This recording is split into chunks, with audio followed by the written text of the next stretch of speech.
안녕하세요. 대림성모병원 김성원 원장입니다. 오늘은 조금은 민감한 질문, 성관계가 재발을 유발하나요? 라는 그런 어려운 질문을 한번 풀어보는 시간을 갖도록 하겠습니다.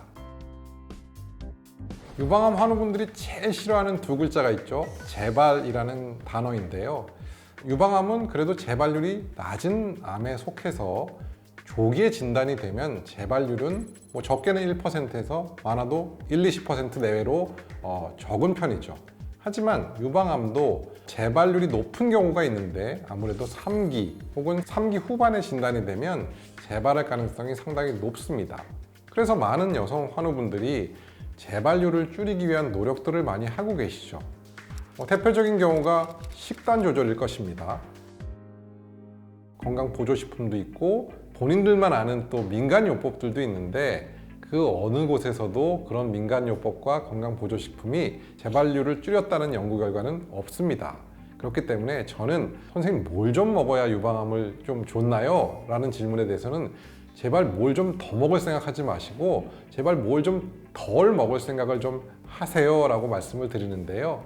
현대인은 칼로리 과다에 노출되어 있습니다. 단 거 너무 많이 먹고 짜고 매운 것들을 너무 많이 먹죠. 그래서 제가 늘 말씀드리는 거 맵짜 튀국, 맵고 짜고 튀긴 것, 그리고 국물 조심해서 나트륨 노출 줄이는 것, 이것들이 어떻게 보면 유방암의 재발을 예방하는 어떻게 보면 제일 중요한 부분이라고 할 수 있겠습니다. 다음은 운동입니다. 운동을 통해서 저희는 재발을 줄일 수 있습니다. 이게 아마 믿기지 않으실 것 같은데요. 왜냐하면 운동을 하는 여성보다 보조식품을 드시는 여성분들이 훨씬 많기 때문이죠.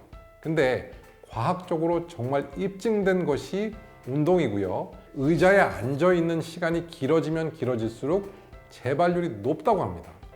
그래서 되도록이면 앉지 마시고 되도록이면 서서 일하시고 그리고 유산소 운동 그리고 근력 운동을 적절히 섞으셔서 어떻게 보면 PT를 받는 것도 굉장히 좋은 방법이겠죠. 운동에 대한 관심을 좀 기울여 주셨으면 좋겠고요. 저는 만보 걷는 것 그렇게 찬성하지 않습니다. 2시간, 3시간씩 걸려서 만보를 걷는 것보다는 운동량을 조금 늘려서 땀이 나게 30분 정도 운동하는 것으로 충분히 운동 효과를 볼 수가 있고요. 그래서 유산소 운동 적어도 일주일에 5번은 30분마다 하시고 그리고 나이가 들면 들수록 근감소가 오는 것이 굉장히 위험하기 때문에 우리 몸의 근력을 올릴 수 있는 그런 운동들을 항상 병행하도록 권해드리고 있고요. 이런 여러분들의 노력이 실제로 유방암의 재발을 예방할 수 있다는 거 꼭 잊지 않으셨으면 좋겠습니다. 그러면 전이가 잘 되는 곳은 어딜까요? 저희가 보통 뼈, 폐, 간 순으로 말씀을 드립니다. 그래서 보통 유방암 수술하신 분들 뼈 스캔하실 거고 간 초음파나 CT, 폐 촬영이나 혹은 폐 CT를 하게 되시는데요. 뇌전이는 사실 굉장히 드뭅니다. 그리고 다른 데 전이가 없는데 뇌 전이를 첫 번째 전이로 보는 경우는 매우 극히 드물기 때문에 저희가 뇌에 대한 MRI나 CT를 일상적으로 하지 않는 이유는 거기에 있습니다. 방금 말씀드린 뼈, 폐, 간이 중요하고요. 뼈에 전이가 있는 경우에는 일반적으로 통증을 호소합니다. 본인이 평상시에 아프지 않았던 뼈 부위에 통증이 있고 그 통증이 최소한 3주 이상 가고 점점 심해진다면 병원을 빨리 방문하셔야 되고요. 간 전이는 심해지면 황달이 발생할 수 있고 또 폐 전이는 심해지면 가래에 피가 섞여 나오는 그런 증상들을 보일 수 있는데 사실 이건 굉장히 진행된 경우에 한해서이고요. 그렇기 때문에 저희가 건강검진, 정기검진을 꼭 받도록 하시면 좋겠습니다. 자, 그러면 과연 성관계는 유방암의 재발을 일으킬까요? 라는 질문에 대한 답변을 드릴 텐데요. 당연히 X입니다. X.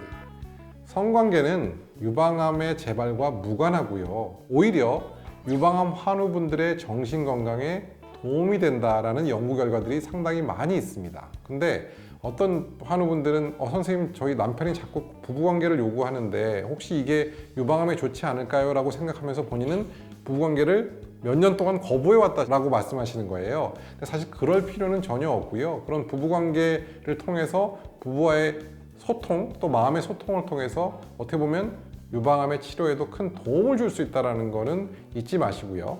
하지만 우리가 유방암 환우분들은 가슴 부위가 상당히 민감할 수 있죠. 그리고 또 어떤 경우에는 방사선 치료를 해서 감각이 떨어지는 경우도 있습니다. 그래서 상처가 있는 부위라든지 혹은 방사선 치료를 한 부위는 조금 조심스럽게 접근을 하는 것이 하나의 중요한 팁이라고 말씀드릴 수 있겠습니다. 네, 오늘은 암 재발 언제까지 관리해야 될까 혹은 어디까지 관리해야 될까라는 제목으로 한번 이야기해 보았습니다. 암 재발 위험하지만 또 저희가 또 할 수 있는 부분들이 많이 있다는 거 잊지 마시고 여러분 건강하시고 운동 열심히 하시면 좋겠습니다. 감사합니다.